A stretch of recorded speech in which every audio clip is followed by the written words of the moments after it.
17 মে বিশ্ব all hypertension day যেটা বলে, এটা আমাদের একটা অর্গানাইজেশন আছে সারা পৃথিবীতে, অল হাইপারটেনশন লিগ।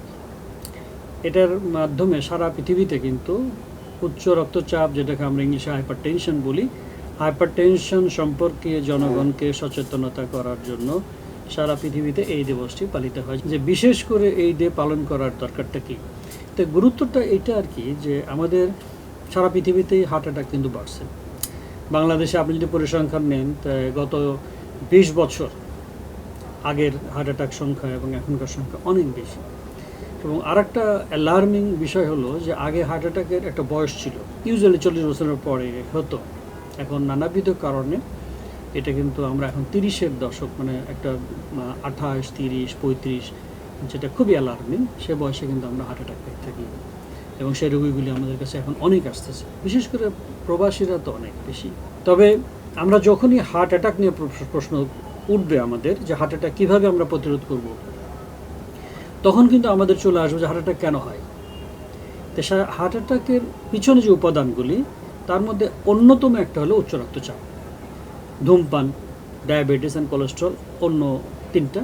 এবং প্রথম উচ্চ রক্তচাপ মানে হাইপারটেনশন, এবং একটা জেনেটিক্স আছে। হ্যাঁ, খুব অল্প বয়সে যাদের হয় তাদের হয়তো বাবা মার থাকে বলে জেনেটিক্যালি, আপনি জানেন, বংশ পরম্পরা যেটা বলে, সেটা একটা ফিফথ ফ্যাক্টর। ছোটো ছোটো ফ্যাক্টর আরও আছে, ওবেসিটি, যেটা স্থূলতা, মোটাসোটা আমরা যেটা বাংলায় বলি, ঘুম না হওয়া, অধিকতর দুশ্চিন্তা, স্ট্রেসফুল লাইফ, এগুলি কিন্তু চলে আসে। তো উচ্চ রক্তচাপ, যেহেতু উচ্চ রক্তচাপের আধিক্য মানে আমাদের সমাজে খুব বেশি, এবং একটা ইন্টারেস্টিং হলো যে উচ্চ রক্তচাপ হলেই যে রোগী বুঝবে তা কিন্তু না, এটা খুব সাইলেন্টলি শরীরের মধ্যে শুরু হয়। হার্টের, আমাদের শরীরের যে রক্তনালী, এই রক্তনালীগুলি কিন্তু শক্ত হয়ে যায় এবং এক্সপানশন ক্যাপাসিটি কমে যায়। হ্যাঁ, যার জন্য কিন্তু মানে প্রেশারটা বেড়ে যায়। তো দিস আর দ্য মেকানিজম। এখন কেন হয় এগুলো নিয়ে অনেক কথাবার্তা আছে। তো এই যে হওয়ার ফলে, এবং এটাকে যদি আমরা নিয়ন্ত্রণ না করি, ধীরে ধীরে কিন্তু এটা দুটো জায়গাতে খুব বেশি এফেক্ট করে। একটা হলো যে কার্ডিওভাস্কুলার বলা হয়, কার্ডিও মানে হার্ট, আর ভাস্কুলার মানে রক্তনালী সমূহ। তা হার্টকে যখন, এখানে যখন ব্লক হয় তখন হার্ট অ্যাটাক হয়, এখানে যখন ব্লক হয় অথবা এখানকার রক্তনালী, ব্রেনের রক্তনালীতে পরিবর্তন আসার কারণে ব্লকড হয়ে তখন ব্রেন স্ট্রোক করে। এবং আপনি জানেন, খুবই গুরুত্বপূর্ণ একটা কথা, যে সারা পৃথিবীতে এখন যে পরিমাণ অ্যানুয়াল মৃত্যু হয়, বার্ষিক যে মৃত্যুর পরিমাণ, তার 30 ভাগেরও অধিক কিন্তু এই দুটো ডিজিজে হয়, যেটাকে বলা হয় কার্ডিওভাস্কুলার ডেথ। তার মানে ব্রেন হার্ট অ্যাটাক এবং ব্রেন স্ট্রোক।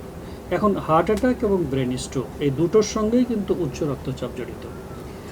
আর উচ্চ রক্তচাপ, ধরেন একজনের আজকে আসলো, এবং উনি যদি সিরিয়াসলি এটা নিয়ন্ত্রণ না করেন, তাহলে হয়তো 5 বছর, 7 বছর, 8 বছর পরে এটা হার্টের রক্তনালীতে ব্লক তৈরি করতে পারে এবং হার্ট অ্যাটাকের দিকে নিয়ে যেতে পারে।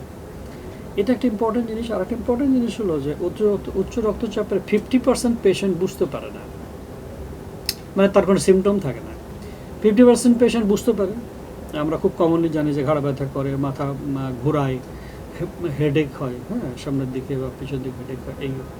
তো যাদের এই কষ্ট হয় বা সিমটম, লক্ষণ হয়, তারা একদিক দিয়ে ভালো গ্রুপ, মানে তারা ডাক্তারের কাছে যায় এই কষ্টের জন্য। ডাক্তার দেখে প্রেশার বেশি, তো ডাক্তারের সঙ্গে কনসাল্ট করে ওনারা ওষুধটা নিয়ন্ত্রণ করে। আর যারা সাইলেন্টলি, যারা বুঝেই না, আমাদের কাছে অনেক রুগী আসে অন্য কারণে, হয়তো তার তখন বুকের ব্যথা শুরু হয়েছে অথবা বুক ধরপড়টা খুব বেশি, সে এই কমপ্লেন নিয়ে আমাদের কাছে আসছে। তার মানে তখন আমরা প্রেশার দেখি যে 170 বা 110, আপনি জানেন যে নর্মাল 120, 80, 85 এরকম। যখন তাকে প্রশ্ন করা হয় তখন সে বলে যে প্রেশার ওষুধটা আমি খাই না, তবে এক ডাক্তার বলেছিল যে আমার প্রেশার আছে, তো যেহেতু আমার কষ্ট হয় না এই জন্যই খাই না। এটাই হচ্ছে একটা ব্লান্ডার।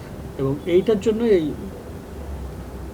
বিশ্ব হাইপারটেনশন দিবস, যে আজকে এই থিমটা সারা পৃথিবীতে আছে, কিন্তু শুধু আমাদের নতুন দেশে আছে তা না। এটা যেহেতু অনেক দিন সারা জীবনই খেতে হয়, কখনো কম কখনো বেশি, তো এই জন্য সারা জীবনে যে ওষুধগুলো খেতে হয়, এটা একটা বিরক্তি উপাদান। তো সেই জন্য যদি খুব ভালো কেয়ারফুলি না থাকে, সচেতনতা না থাকে, তাহলে এটা আনকন্ট্রোল থাকে। আনকন্ট্রোল থাকলে এটা আলটিমেটলি কিন্তু হার্ট অ্যাটাক, ব্রেন স্ট্রোক এবং কিডনি, চোখ, ব্লাইন্ডনেস, অনেক কিছু এই উচ্চ রক্তচাপ থেকে হতে পারে। সুতরাং এই বিশ্ব উচ্চ রক্তচাপ দিবসের প্রাক্কালে আপনার মাধ্যমে যে বক্তব্যটা সাধারণের জন্য, সেটা হচ্ছে যে রেগুলারভাবে যারা প্রেশার অলরেডি জানেন যে আমার উচ্চ রক্তচাপ হয়ে গেছে, তারা আপনি বাড়িতে প্রেশার দেখবেন। এখন ডিজিটাল প্রেশার আছে, অথবা একজনকে শিখিয়ে দেওয়াটা সবচেয়ে ভালো। দেশের বাইরে খুব বাইরের কান্ট্রিগুলিতে বা যারা উচ্চ রক্তচাপ নিয়ে কাজ করেন তারা এখন খুব বেশি করে বলে যে অন্ততপক্ষে ফ্যামিলির একজন যদি ব্লাড প্রেশার মাপতে পারে, বিকজ ম্যানুয়াল ব্লাড প্রেশারটা মাপাটা, ম্যানুয়াল মানে হাত দিয়ে যেটা আমরা মাপি, সেটা মোর কারেক্ট। তো সেটা না হলে অন্ততপক্ষে ডিজিটালটা, ভালো ডিজিটাল মেশিনে আপনি বুঝতে পারেন এটা, এবং সে অনুযায়ী আপনি ডোজ আপনার নির্দিষ্ট চিকিৎসকের কাছ থেকে ডোজ অ্যাডজাস্ট করতে পারেন। কারণ এই প্রেশার হচ্ছে কি যে কখনো এক ডোজে থাকে না। শারীরিক বিবর্তন, দুশ্চিন্তা, ঘুম না হয়, স্ট্রেস ইত্যাদি বিভিন্ন কারণে কিন্তু কখনো বাড়ে, আবার কখনো প্রশান্তির কারণে আবার কমে যায়। তো ওষুধ কিন্তু অ্যাডজাস্ট করতে হয়। এটা হলো একটা ব্যাপার। আর 2 নম্বর ব্যাপার হলো যারা বুঝেই না, সাইলেন্ট, তো তাদের ক্ষেত্রে আমার পরামর্শ হলো যে একটা বয়সের পরে, 20 বছর পরে বছরে একবার মাপেন, 25 বছরের পরে বছরে 2বার মাপেন, যাতে আপনি আর্লি ধরতে পারেন যে আপনার প্রেশার। তো 20 বছর একটা ছেলের যদি প্রেশার মাপা হয়, তাহলে আপনি বুঝলেন যে তার বেসিক প্রেশার এটা ছিল, মানে ওটা বেসলাইন প্রেশার, মানে ওটা স্ট্যান্ডার্ড প্রেশার তার ছিল। ধরেন তার ছিল 120 এবং 70। আপনি 25-এ যদি দেখেন যে তার এটা কিন্তু 130 বা 80, তাহলে একটু অ্যালার্ট হওয়া উচিত, তার কিন্তু বাড়তেছে, তাই না? আবার 1 বছর পরে যদি দেখেন যে না, এটা তো 130-35 হয়ে যাচ্ছে, 40 ছুঁচি করতেছে, 90-এর কাছাকাছি, বি কেয়ারফুল। তাকে আপনি আপনার অবজারভেশনে রাখেন। ও তো সাইলেন্ট, মানে ওটা কিন্তু কোনো প্রবলেম হচ্ছে না। তো এখন এটা যদি 30 বছরে তার শুরু হয় এবং সেটা যদি আনকেয়ার্ড থাকে, 130/90 শুরু হলো, এবং সে যেহেতু তার খারাপ কিছু লাগছে না, সে আনকেয়ার্ড থাকে, তাহলে এটা তার 35-40-এর দিকে এটা কিন্তু তার যে অর্গানগুলি ধরে ফেলতে পারে, সেটা হলো তার ব্রেন বা হার্টের প্রবলেম ক্রিয়েট করতে পারে। সেই জন্য সচেতনতা খুব প্রয়োজন, এবং এই সচেতনতা আমাদের সামাজিকভাবে নিতে হবে। কারণ আমাদের সন্তান যারা এখন বড় হচ্ছে, ইয়াং জেনারেশন হার্ট অ্যাটাকের অন্যতম একটা কারণ সিগারেট তো আছে আর কি, smoking is one of the কারণ ইম্পর্ট্যান্ট। আর একটা ইম্পর্ট্যান্ট কারণ হলো যে এই যে স্ট্রেস, রাত্রি জাগার, ভালো ঘুম না হওয়া। এবং আপনি দেখেন যে আমরা যদি আমাদের জেনারেশন, আপনার জেনারেশন, আমি তো আরে ওল্ড কি, মানে আমি এক জেনারেশন, আপনি এক জেনারেশন, আরও জেনারেশন আসতেছে, আমার সন্তান আছে এখন, তো ওদের চাহিদা কিন্তু অনেক বেশি। সো যত চাহিদা হবে, ফ্রাস্ট্রেশন তত বেশি হবে। চাহিদা আপনি গেইন অর্জন করতে পারছেন না, চাহিদাতে পৌঁছাতে পারছেন না, তো সুতরাং আপনার হতাশা কাজ করতেছে। আপনি দেখেন না বিভিন্ন সুসাইডের কথা, খুব দুঃখ লাগে, ইয়াং জেনারেশন সুসাইডাল টেন্ডেন্সিতে চলে যাচ্ছে। তো সেই জন্য আমাদের আসলে কনভিন্স করা, আমাদের সচেতনতা সৃষ্টি করা, স্ট্রেস কমানো এবং প্রেশারকে খুব আর্লি ডায়াগনোসিস করা যে আপনার প্রেশারটা উঠছে কি না, এবং সেটা ডায়াগনোসিস করে সেটা কন্ট্রোল করা। তো প্রেশার কন্ট্রোলের অন্য ফ্যাক্টরের মধ্যে তো ওষুধ তো একটা আছেই, সেই সঙ্গে লাইফস্টাইলটা একটা, সঠিক সময়ে ঘুম এবং আমাদের এক্সারসাইজ। এই যে ইয়াং জেনারেশনের যে হার্টের জটিলতা যেটা আসতেছে, এটাকে আমরা অ্যানালাইসিস করলে কিন্তু দুটো জিনিস খুব ইম্পর্ট্যান্ট হয়। একটা হচ্ছে যে ফিজিক্যাল অ্যাক্টিভিটি একেবারেই কম এখন আমাদের ইয়াং জেনারেশনের মধ্যে, বিকজ অনেক কারণ আছে। এখন মাঠ নাই, আপনার সিকিউরিটি বা ওরকম জায়গা যেখানে আপনি সকালে বা বিকালে সেফলি আপনার ছেলেকে, আমরা নিজেরাই তো পারি না অনেক সময়, আমাদের ধারে কাছে না, সেটা একটা ব্যাপার। আর 2 নম্বর ব্যাপার হলো খাদ্যাভ্যাস। আমাদের এখন রিক্রিয়েশন যেহেতু নাই, ভালো পার্ক নাই, ভালো ঘোরাঘুরি নাই, বাইরের মতন এত সুন্দর পরিবেশ নাই। সো আমি যখন ফ্যামিলি নিয়ে একটু আনন্দ করতে পারি, তখন আমি বলি যে চলো যাই খাই আজকে।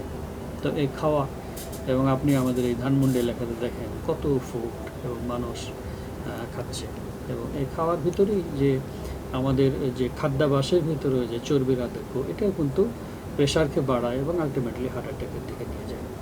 তো সুতরাং আমরা অবশ্যই সচেতন হব, উচ্চ রক্তচাপ নিয়ে সচেতন হব। উচ্চ রক্তচাপ এটা যাদের আসবেই, এটাকে আপনি ঠেকাতে পারবো না, কিন্তু এটাকে কন্ট্রোল করতে হবে, নিয়ন্ত্রণও করতে হবে।